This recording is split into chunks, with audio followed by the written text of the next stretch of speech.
Olá, pessoal.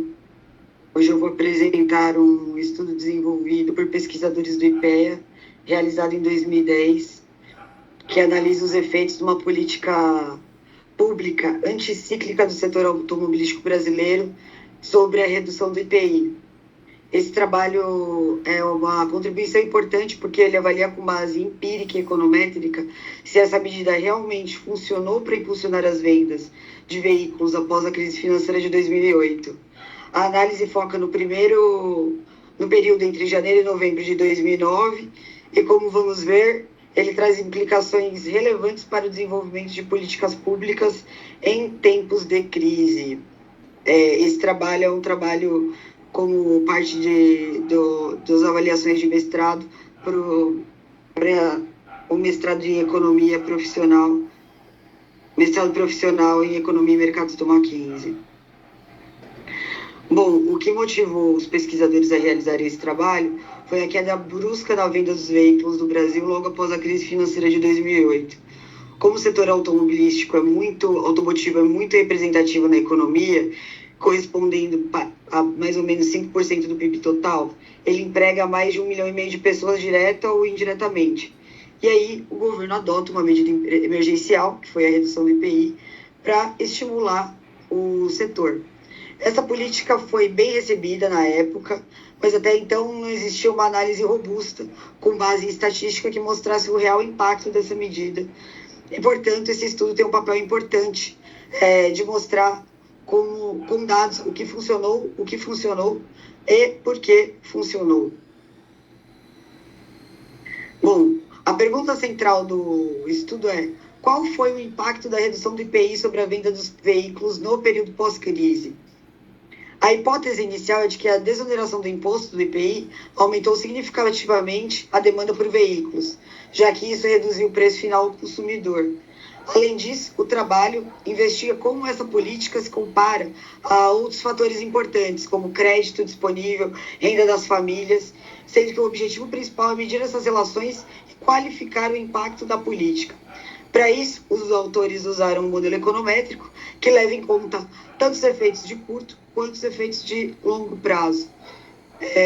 Como objetivos específicos, então, a gente teria modelar a função de demanda por veículos em função de preço, renda e crédito, estimar a elasticidade de longo e curto prazo associadas a cada variável, aplicar testes de cointegração para identificar relações de equilíbrio de longo prazo e simular cenários com e sem políticas anticíclicas. Os procedimentos metodológicos, como eu comentei, são séries mensais de junho a novembro de 2009. As variáveis utilizadas foram as vendas de veículos, os preços industriais, a renda mensal e o crédito para aquisição de veículos. O modelo utilizado teve como as bases dessas três variáveis principais: a venda de veículos como variável dependente, ou seja, a variável que se quer explicar. Os dados mensais estão cobrindo de 2002 a 2009 e vêm de fontes como Anfavea, Banco Central e FGV. Todas as séries foram tratadas e deflacionadas, dessazonalizadas com o método X2 e transformadas em logaritmos para que os coeficientes possam ser lidos como elasticidades. O diferencial desse estudo é o uso de cointegração, que permite identificar relações de equilíbrio de longo prazo entre as variáveis que isoladamente não são estacionárias. O uso dessas séries temporais permite identificar relações dinâmicas e decompor efeitos de curto e longo prazo com base em funcionamentos teóricos da demanda.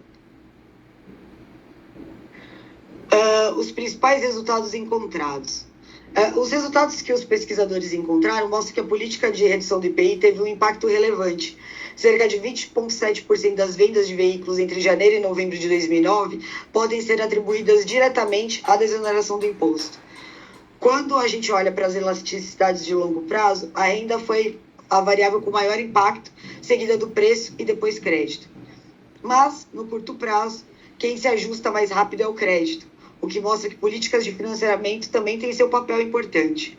As simulações feitas indicam que, se o governo tivesse apenas aumentado o crédito, sem mexer no IPI, o efeito teria sido bem menor, cerca de apenas 8,3%.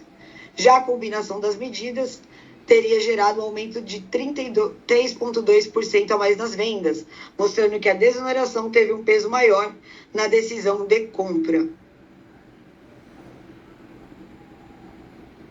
Seguindo aqui, com as referências bibliográficas, a gente teve referências bibliográficas nesse estudo, tanto com uma base mais empírica, quanto uma base técnica, né, setorial.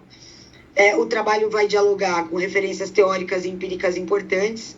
Os autores se baseiam em obras como Enders, Jonas e Jusselius para montar o trabalho, que são obras fundamentais para quem trabalha com séries temporais e com a integração. Ele também se apoia em estudos empíricos, como estudos anteriores do próprio IPEA e do autor Denegri, que já vinham discutindo elasticidades por demanda de veículos aqui no Brasil.